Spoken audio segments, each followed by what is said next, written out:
This begins Chapter 3, Lesson 1, dealing with multiplication patterns. Before we get into what are multiplication patterns, I want to just kind of go through a little review from last chapter. I would like you to add or subtract these problems mentally. So we're going to do 77 plus 45 and 9.6 minus 5.9. Sorry, and these are just the numbers so I can keep track of where I'm at. 13 and 7/10 plus 9 and 4/10. Number 4 is 92 minus 67. Number 5 is 59. Sorry, it's supposed to be 89. My pen's being persnickety again. 59 and 4/10 plus 36 and 8/10. Number 6 is 49 and 6/10 minus 8 and 8/10. So now if you go through and use a little compensation to solve those, for number 1 you would get 122. For number 2 you would get 3 and 7/10. For number 3 you would get 23 and 1/10. Number 4 you will get 25. Number 5 you'll get 96 and 2/10. And for number 6 you'll get 40 and 8/10. So hopefully it's a nice little review to try to freshen your brain of what you did last chapter. Alright, so now going into multiplication patterns, we have 2 vocabulary words that we're going to need to deal with first. You're going to hear me use these a lot. The first one is product.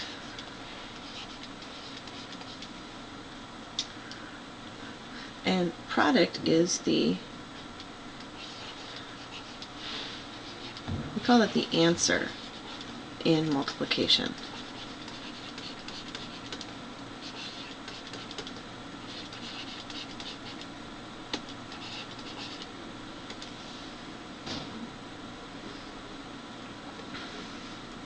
And the other one that we use is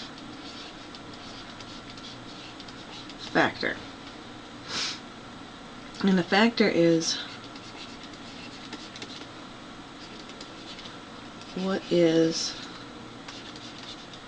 multiplied together.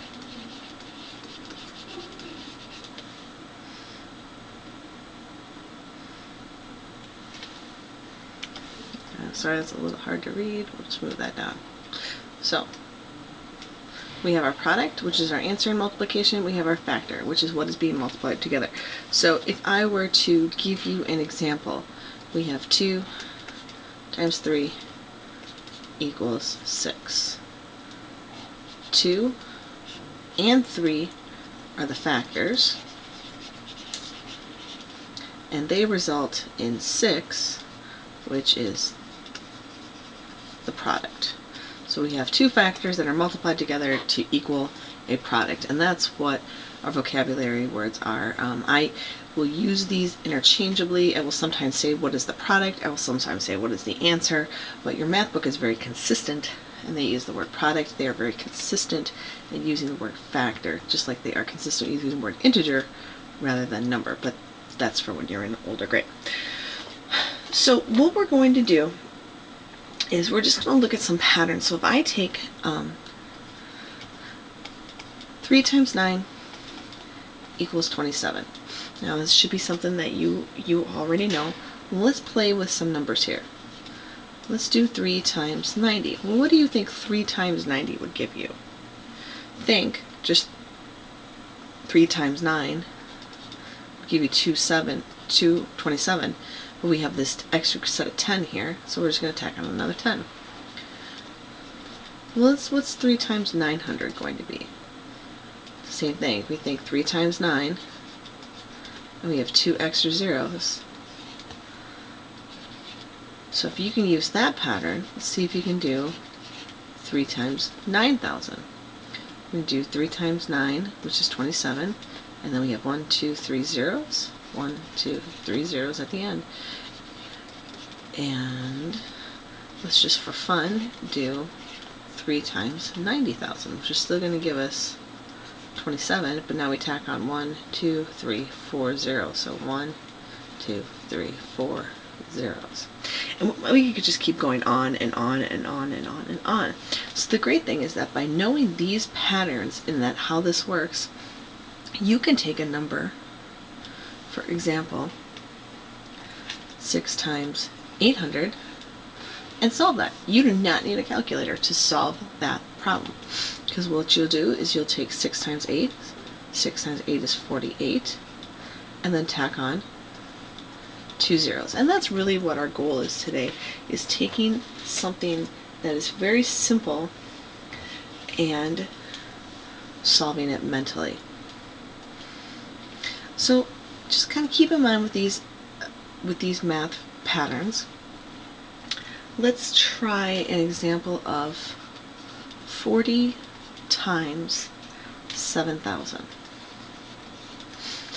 I'm going to look at 4 times 7, and I know that 4 times 7 is 28. And now I'm just dealing with bases of 10. I have 1, 2, 3, 4 zeros. So 1, 2, 3, 4 zeros. And if you took a calculator and you plugged this in, 40 times 70 would give you 280,000.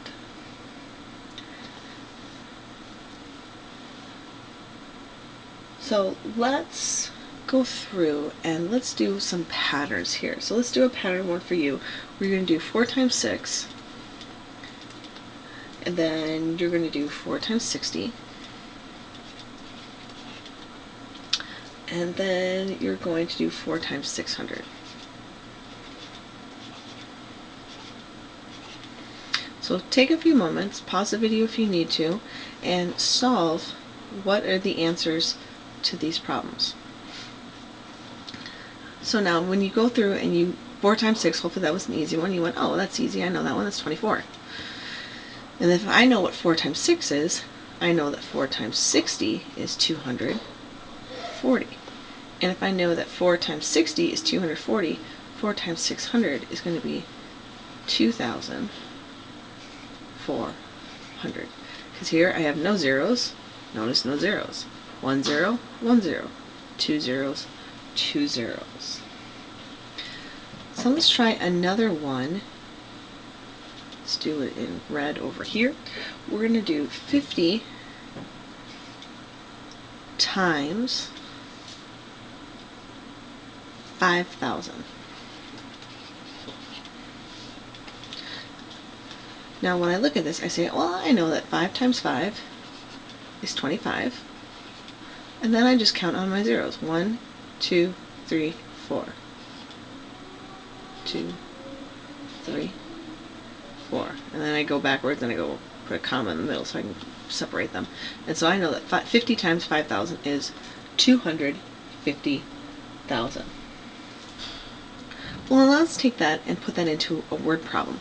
So let's say we're dealing with one bale of hay weighs 50 pounds. And I'm going to abbreviate for pounds. That's what LBS stands for, is abbreviation for pounds. And that there are 20 bales in the barn.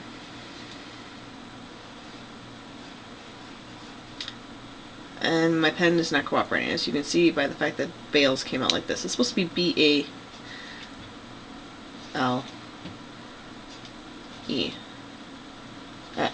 There we go. So, sorry about that. So, 1 bale of hay is 50 pounds. There are 20 bales of hay in the barn. Well, what's the total weight of the hay in the barn? So what you're going to do is you're going to take 50 times 20. Now this one's a little unique because our product ends up becoming a number with a 0 at the end. But when I do 5 times 2, I know that that's 10. Then I have 2 extra zeros here, so I'm going to tack on my 2 zeros in the end, just like what we've been doing this whole time. And notice what happens. My answer becomes 1,000. There are 1,000 pounds of hay in the barn. Alright, so I'd like you to go through and I'd like you to solve a couple of these mentally. I'm going to switch colors here. I like to switch the colors. Now I need to wait for my pen. There we go. So number 1, I want you to do 2 times 300. And then for number 2, I would like you to do 500 times 70.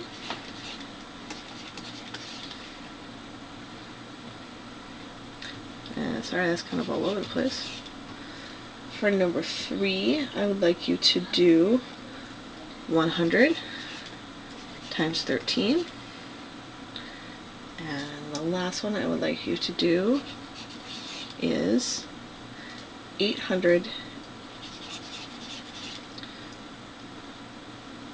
Oops, that's 8,000. I apologize. Let's see if I can get one of those zeros to disappear. 800 times 500. So go through, solve those, and I'm going to come back with my other pen and I'm going to give you the correct answers. See how you did. So when I go through and I look at this, I say 2 times 3 is 6, and tack on 2 zeros, 600. 5 times 7 is 35, and then I tack on 3 zeros. 1, 2, 3. 35,000 is my answer. I love multiplying bases of 100 because I know that 13 times 1 is 13, and I tack on 2 zeros. So I have 1,300 for an answer. And 8 times 5 is 40, and I tack on 4 more zeros. 1, 2, 3, 4. I put my comma in the middle, and I have 400,000. So if you had no problem with that, you should be set for this lesson. And that